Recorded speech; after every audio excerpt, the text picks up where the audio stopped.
লিল্লাহে তাকবীর। সকল বিধান বাতিল করো, মুক্তি একীভূত ইসকনের কার্যক্রম বন্ধ করা করতে হবে। ইসকনের কার্যক্রম বন্ধ করা করতে হবে। ইসলাম বিরোধী চক্রান্ত। সংগ্রামী তাওহীদি জনতা, আপনারা জানেন শুধু বাংলাদেশে নয়, সারা পৃথিবীতেই ইসকনের দুর্বিসন্ধি মুসলমানদেরকে প্রতিটি স্তরে স্তরে ক্ষতিগ্রস্ত করছে। তাদের জীবনের নিরাপত্তা নাই, ইজ্জতের নিরাপত্তা নাই, তাদের সম্পদের নিরাপত্তা নাই।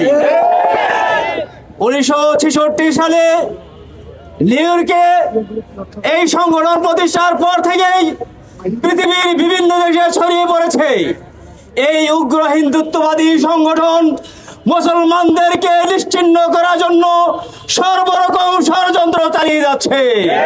তাদের এই ষড়যন্ত্র অবিলম্বে বন্ধ করতে হবে এবং সরকারের কাছে বড় আমাদের দাবি, অবিলম্বে তাদেরকে নিষিদ্ধ ঘোষণা করা হোক। অন্যথা মুসলমানগণ তাদের দাবি থেকে সরে দাঁড়াবে না।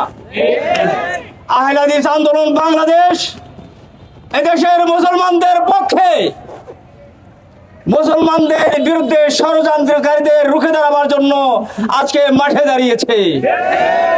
আমরা মনে করছি মানুষের নিরাপত্তার জন্য যে সরকার, সেই সরকার যত দায়িত্ব পালন করছে না, ফলে আমাদের মা বোনরা দর্শিতা হচ্ছে। প্রকাশ্য দিবালোকে মুসলিম আইনজীবীকে হত্যা করা হয়েছে, অথচ আমরা বিচারে কোনো নজির দেখি নাই। মাত্র 30% টাকায় জমির মালিক হয়ে নতুন বাংলাদেশের গড়ে তোলার স্বপ্ন দেখা বাংলা বসতি। এভাবে চলতে থাকলে সরকারও নিরাপদ নয়। ইদানিং আমরা দেখছি তাদের চেতনা আরো বেশি চাঞ্চল্যকর আকারে দেখা যাচ্ছে। কারণ আগামী ফেব্রুয়ারিতে দেশে নির্বাচন হবে। এই নির্বাচনকে বানচাল করার জন্য তারা সর্বোচ্চ ষড়যন্ত্র করে যাচ্ছে।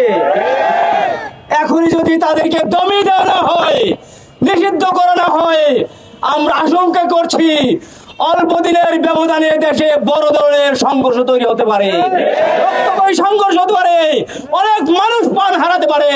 মানুষকে নিরাপত্তা দেওয়ার জন্য সরকারকে আমরা দাবি জানাবো, এখনই তাদেরকে নিষিদ্ধ ঘোষণা করা হোক।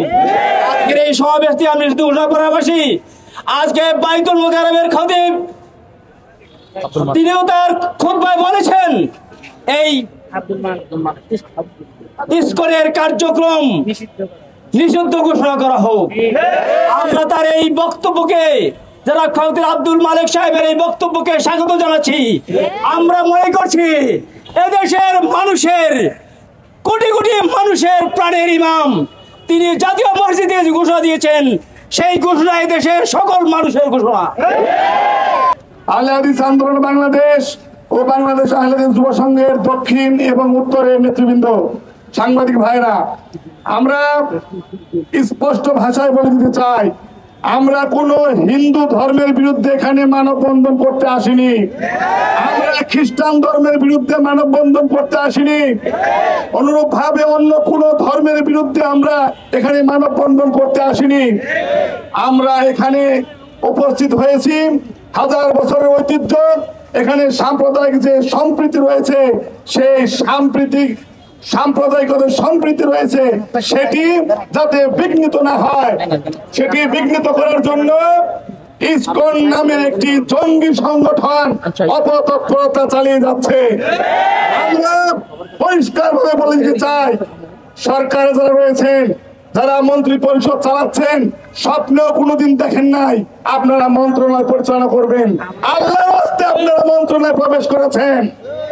আপনারা যদি আপনাদের দায়িত্ব যথাযথভাবে পালন করতে না পারেন, আল্লাহর পক্ষ থেকে আপনাদের দায়িত্ব সরে যাবে। হুঁশিয়ার থাকবেন। বাংলাদেশ আহলে হাদিস যুব সংঘ, আহলে হাদিস আন্দোলন বাংলাদেশ স্পষ্ট ভাবে বলে দিতে চায়, এই দেশে ইসকনের কোন কার্যক্রম বাংলার মাটিতে চলবে না, চলবে না, চলবে না।